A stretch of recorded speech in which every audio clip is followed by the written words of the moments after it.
ఇక ఎన్ని మంచి పనులు చేసినా కూడా కొందరు ప్రభుత్వ ప్రతిష్టను దిగజార్చేందుకు విష ప్రచారం చేస్తున్నారని సీఎం రేవంత్ రెడ్డి మండిపడ్డారు. అలాంటి వారిని తాను పట్టించుకోనని అన్నారు.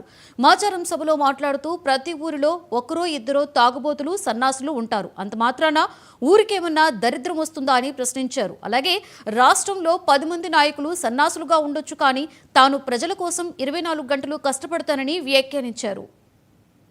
ఈ విధంగా చెప్పుకుంటూ పోతే 50 లక్షల కుటుంబాలు ఇవాళ 200 యూనిట్లు ఉచిత కరెంటును ఈ రోజు పొందుతున్నాయి. 3,10,00,000 మంది తెలంగాణ రాష్ట్రంలో సన్న బియ్య లబ్ధిదారులు ఉన్నారు.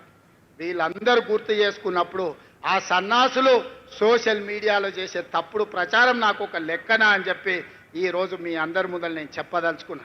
కాబట్టి మిత్రులారా, ఎవడు ఏది చెప్పినా నిజం మీకు తెలుసు. నిజం మీ కళ్ళ ముందలు ఉన్నది.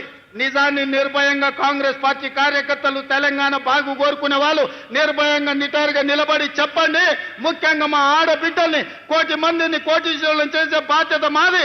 పోయిన సంవత్సరం సెర్పులో 15,000 కోట్లు, మెప్మాలో 6,000 కోట్లు, 21,000 కోట్లు సంఘాలకు లింకేజ్ ఇచ్చినాం.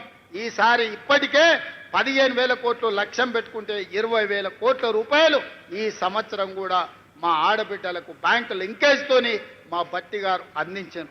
ఎవరైతే లబ్ధి పొందినరో లబ్ధి పొందిన వాళ్ళు గుర్తుపెట్టుకుంటే చాలు. ఎవడైతే తప్పుడు ప్రచారం చేస్తుండో కడుపు నిండా విషం పెట్టుకొని ఆ విషంతో విష ప్రచారం చేయడం ద్వారా మన ప్రతిష్టకు భంగం కలిగించాలనుకుంటున్నారు.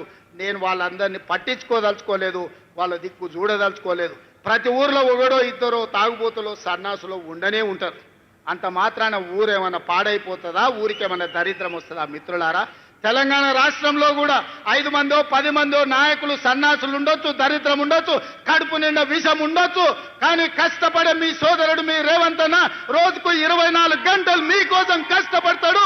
నల్లమల పౌరుషాన్ని, నల్లమల పరిపాలనను దేశానికి ఆదర్శంగా నిలబెడతాడు.